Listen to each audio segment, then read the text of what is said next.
ఏం చేస్తున్నారు? ఇదిగోండి మొన్న కోసినప్పుడు జామకాయ అది కొంచెం పచ్చిగా ఉన్నది, లోపల మాగలేదు. ఇప్పుడు నే నేను ఫస్ట్ ఇప్పుడు జామ చెట్లు మాకు రెండు ఉన్నాయి. ఆ జామ చెట్లలో ఒక చెట్లు ఎత్తికి కింద కింద కొమ్మ పై కొమ్మ రెండు కొమ్మలో చూస్తే ఒక కొమ్మలో మాత్రం ఈ కాయ దొరికింది. అది బాగా ఈ కాయ అయితే బాగా మాగింది, పండుకాయ.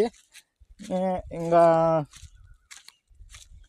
ఇంకా చెప్పాలంటే మొన్న రెండు కొమ్మలు చూసిన, ఈ పక్క చెట్లు ఒక కొమ్మ, ఆ పక్క చెట్లు ఒక కొమ్మ, రెండు చెట్లలో రెండు కొమ్మలు చూసినాను. ఆ కొమ్మలు అయితే రెండు కాయలు దొరికినాయి. అవి కొంచెం తినడానికి ఒగురుగా ఉన్నాయి. అది పచ్చిగానే ఉన్నది. ఇంకా 5 దినాలు పోయింది అలా. ఇది మటుకు నేను మొన్న చూడలేదు నేను ఈ కాయని. ఇది మొన్న నాకు కంటి కనపడలేదు, చిన్న కాయగా ఉన్నింది. ఇప్పుడు నేను ఆ రెండు కాయలు కోసి ఒక వారం అయిపోయింటుంది, 10 దినాలు అట్లా ఇంచుమించు.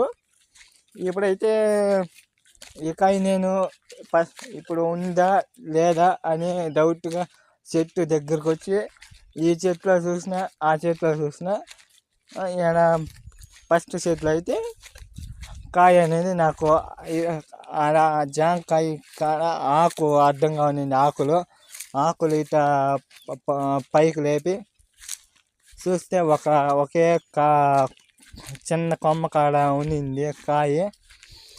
ఎందుకంటే చూస్తే ఇప్పుడు చూసిన రేపటికైతే గోవులు తింటాయి. ఇంగుండే కాయలు తిన్న గోవులు.